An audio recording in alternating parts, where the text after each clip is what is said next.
हमें ज्वाइन किया है साबिक गवर्नर सिंध इमरान इस्माइल साहब ने। इमरान साहब बहुत शुक्रिया आपके वक्त है। इमरान साहब, जो मौजूदा गवर्नर है कामरान टिसोरी साहब, वो कहते हैं रात उन्होंने कहा मैं तो घुटने घुटनों पानी में हूँ।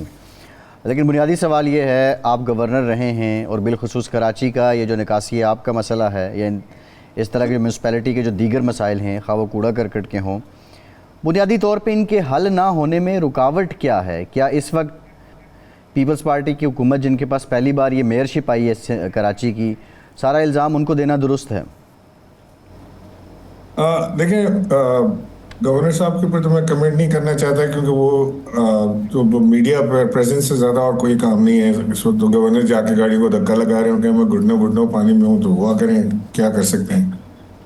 लेकिन एक्चुअली तो जो सारा ब्लेम है वो मेयर कराची के ऊपर जाता है।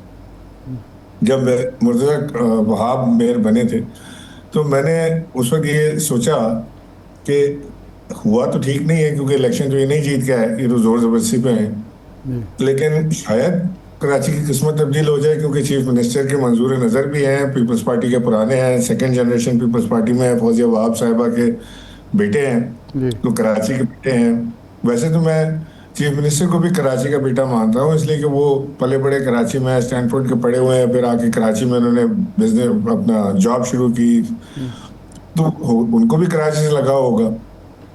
लेकिन ये कराची का अभी जो हमने हालात देखे हैं, ये इतना अरसा वो खुदा रहा कराची की, जी रेन बन रहे हैं, अरबों रुपए की चीज़ें हो रही हैं, कुछ भी नहीं हुआ।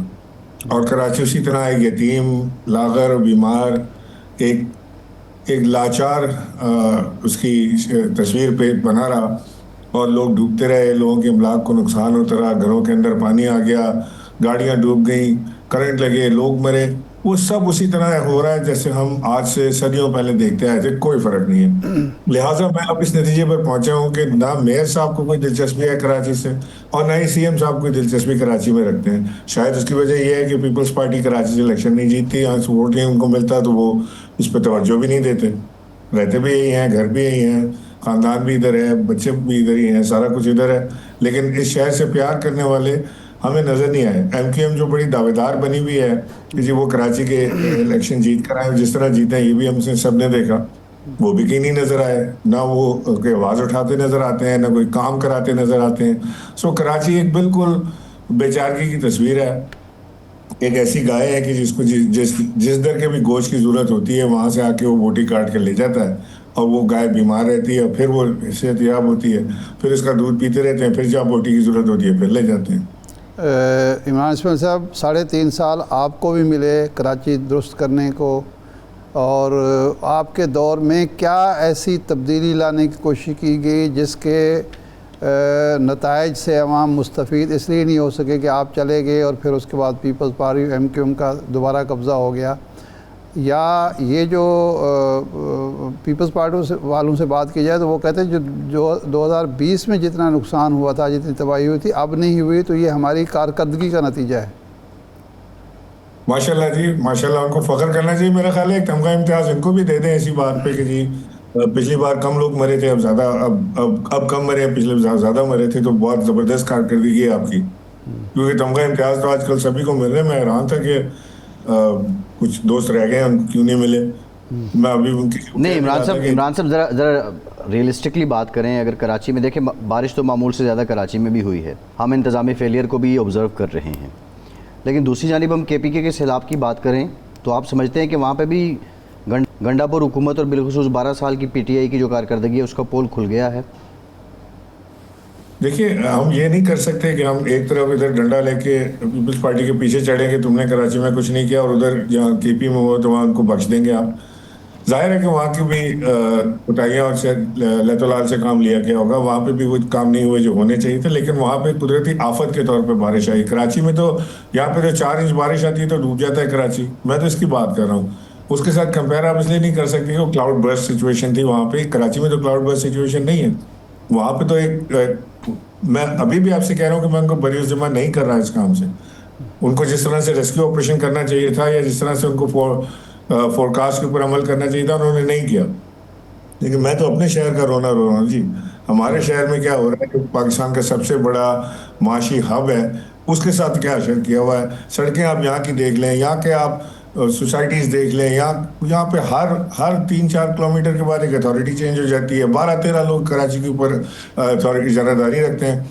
आप एयरपोर्ट से लेके मेट्रोपोल होटल तक एक ऑप्टिक फाइबर की वायर डालने के लिए आपको 14-15 डिफरेंट अथॉरिटी से आपको अप्रूवल चाहिए। कहीं पे मलेर कैंट आ जाता है, कहीं पे शाह फैसल बोर्ड आ जाता है, उसके बाद लियारी नदी का बाईपास लियारी अथॉरिटी आ जाती है, फिर केएमसी आ जाती है, फिर केडी आ जाती है, फिर फलां आ जाता है। रुकने का नाम ही नहीं लेते, लामतनाई सिलसिला है, क्योंकि इसको कर नहीं पाएंगे आप। ये तो इमरान साहब, ये तो पूरे पाकिस्तान में है कि कोई भी काम करें 17 NOCs आपको चाहिए होती हैं। ये तो खैर मसाइल हैं। अच्छा, दूसरी तरफ पॉलिटिक्स की बात करें, ख़बर ये आई कि महमूद अचकज़ई को इमरान खान ने अपोजिशन लीडर नामज़द कर दिया है। आप नहीं समझते कि ये अगर ऐसा है तो PTI की जो दस्तयाब क़यादत है ये उसकी नाकामी है और पार्टी के बानी या उस पर अदम एतमाद है, उस पर अदम एतमाद है, और बानी चेयरमैन जो हैं वो एक दूसरी पार्टी के सरबराह को, और कोई इतना बड़ा वो उनका सीट्स भी नहीं, एक सीट वाले को अपोजिशन लीडर नामज़द कर रहे हैं। देखें, एक तो ये कि महमूद खान अचकज़ई और मौलाना फजलुर रहमान दोनों का हमने, जब हमारे पास जब हम पावर में थे, एक सियासी जमात की हैसियत से ऑपरेट कर रहे थे, तो हमने कभी कोई इनकी इज्जत अफजाई में कमी नहीं छोड़ी। आप सब इस चीज़ के गवाह हैं। सही, आप उनको साथ में लाने की कोशिश कर रहे हैं। मैं समझता हूँ कि इमरान खान की तरफ से एक बहुत अच्छा मूव है कि वो महमूद खान अचकज़ई को उन्होंने ये टास्क दिया है, क्योंकि उनकी पार्टी में वाकई इस वक्त जो है अहमक जो है वो पार्टी चला रहे हैं, जो सियासी अहमक है। अच्छा। ना उनको सबका सरपैर का पता है। अच्छा, एक तो अहमक है ना, दूसरे जो अलग नस्ल है वो रले मिले हुए हैं अंदर से, वो सारे के सारे मिले हुए हैं, वहाँ से इंस्ट्रक्शंस लेते हैं, उसके बाद कोई घर बैठ जाता है, कोई सो जाता है, कोई जापान चला जाता है, कोई किधर चला जाता है। मुझे बताएं कि ये सलमान अकरम राजा और ये सारे जो बरसगौर और दीगर जो सब क़यादत है, सारी क़यादत की हम बात करें, शायद सबके नाम न ले, वो सारी की सारी क़यादत किधर गायब है, कहाँ है ये? इन्होंने क्या इन्होंने ऐसे कारनामे किए? 5 अगस्त को इन्होंने क्या किया जब इमरान खान कह रहे थे कि जी बाहर निकले? डी चौक पे इन्होंने क्या किया? 14 अगस्त को इन्होंने क्या किया? ये किधर थे? ये तो कोई कहीं भी मौजूद नहीं थे। तो ये एक अच्छा, ये तो इमरान साहब, ये तो खैर नए लोग हैं जिनके आप नाम ले रहे हैं, लेकिन ये असद कैसर साहब, उमर अयूब साहब, जो दूसरे लोग हैं वो भी तो ऐसे ही हैं। तो इसका मतलब ये सारी पार्टी मिली हुई है हुकूमत से। देखिए, असद कैसर को कोई डायरेक्ट रिस्पांसिबिलिटी दी नहीं गई इमरान खान साहब की तरफ से, ये वजह बेहतर वो जानते होंगे, लेकिन असद कैसर के पास कोई रिस्पांसिबिलिटी नहीं है। हालांकि मैं समझता हूँ असद कैसर है, उमर अयूब को तो फिर भी मैं इतना सियासी नहीं समझता जितना मैं जानता हूँ, लेकिन आतिफ खान है, उमर अयूब के पास सियासी रिस्पांसिबिलिटी भी रही, लेकिन उन्होंने भी कुछ डिलीवर नहीं करके दिया। आतिफ खान है, जुनैद अकबर है, असद कैसर है, बहुत सारे और लोग मौजूद हैं पार्टी के अंदर जो पार्टी के वर्कर को भी जानते हैं, पार्टी के मिजाज को भी जानते हैं, इमरान खान के मिजाज को भी जानते हैं और अकॉर्डिंगली काम भी कर सकते हैं। इसीलिए ना आज तक कोई मुहिम कामयाब हुई और ना ही कोई मफाहमत के दरवाजे खोलने में कामयाबी मिल सकी अब तक।